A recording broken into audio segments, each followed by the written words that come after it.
ওই দিনগুলা মনে হয় যে আমরা যে স্বাভাবিক লাইফে ফিরবো, এটা একটা মিরাকেল মনে হয়, যে আমাদের আশ্চর্য মনে হয় আমরা কোনোদিন স্বাভাবিক জীবনযাপন করতে পারবো।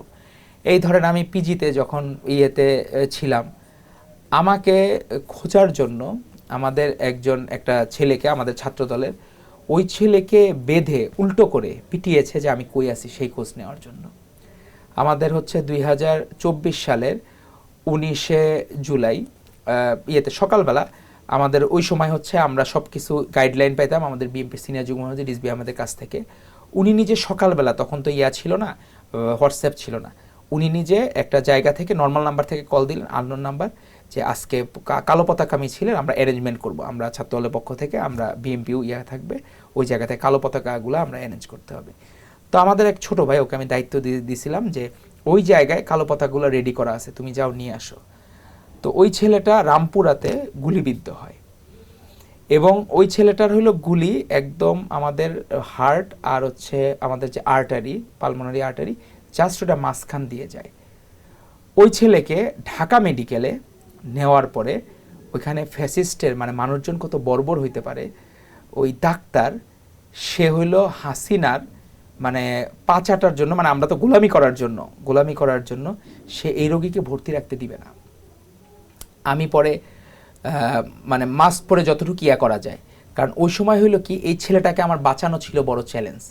আমি নিজে, এই ছেলেটা যদি না বাঁচে, আমি আমার নিজের বিবেকের তাড়নায় সারা জীবন আমি প্রশ্নবিদ্ধ থাকবো।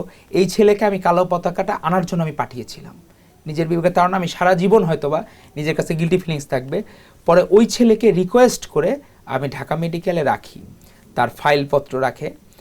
পরে রাতেবেলা সরকারি যে গোয়েন্দা বাহিনী তারা ওইখানে যায়, তারা যে ওই জায়গায় ওর ফোন চেক করে ওকে বলে যে তুই হইল এখন স্টেটমেন্ট দিবি, তোকে বিএনপির সিনিয়র যুগ্ম মহাসচিব অ্যাডভোকেট রুহুল কবির রিজভী আহমেদ আর ছাত্রদল নেতা ডাক্তার আওয়াল তোকে বলেছে যে এইখানে এনার্কি করার জন্য, পুলিশের উপর হামলা করার জন্য, ইট পাথর ছোড়ার জন্য, এবং তুই নিজে পিস্তল বহন করছিস পুলিশকে মারার জন্য। এটা যদি স্টেটমেন্ট আস, তোকে আমরা করব, ভালো চিকিৎসার ব্যবস্থা করব, আর হইলো সব কিছু আমরা রাষ্ট্রীয় সুযোগ সুবিধা যা আছে তোরা সব ব্যবস্থা করে দেবো, তুই এটা স্টেটমেন্ট দে। পরে ওই ছেলের ফোন নিয়ে যায়, ওই ছেলে আমাকে অন্য একটা পাশের পেশেন্টের কাছ থেকে আমাকে কল দেয় যে এই বিষয়। পরে আমি বললাম তোমার মতামত কি? পরে বলছে যে ভাই, আমি মানে দলের সাথে দেশের সাথে কোনোদিন বেইমানি করতে পারবো না। আমার কাছে মনে হয়েছে আমি গুলিবিদ্ধ হয়েছি, কিন্তু আমি দেশের জন্য গুলিবিদ্ধ হয়েছি, এবং আপনারা যেটা আমাকে দিক নির্দেশনা দিয়েছেন, আপনারা সঠিক দিক নির্দেশনা দিয়েছেন, এবং আমি দেশের পক্ষে আছি। আমার যদি জীবনও চলে যায় তাও আমি এই স্টেটমেন্ট দেব না।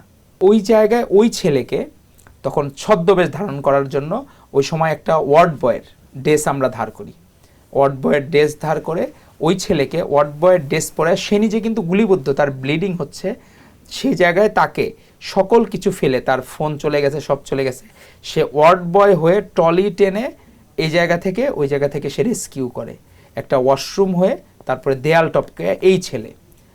তো আপনি চিন্তা করেন যে আমি একটা ছোট্ট উদাহরণ দিলাম, অজস্র উদাহরণ আছে, মানে আমি যেটা চাক্ষুষ সাক্ষী, এই ছেলেকে রাষ্ট্র বাধ্য করতেছে যে স্পেসিফিক এই ব্যক্তিগুলাকে আসামি করার জন্য, স্পেসিফিক এই ব্যক্তিগুলাকে।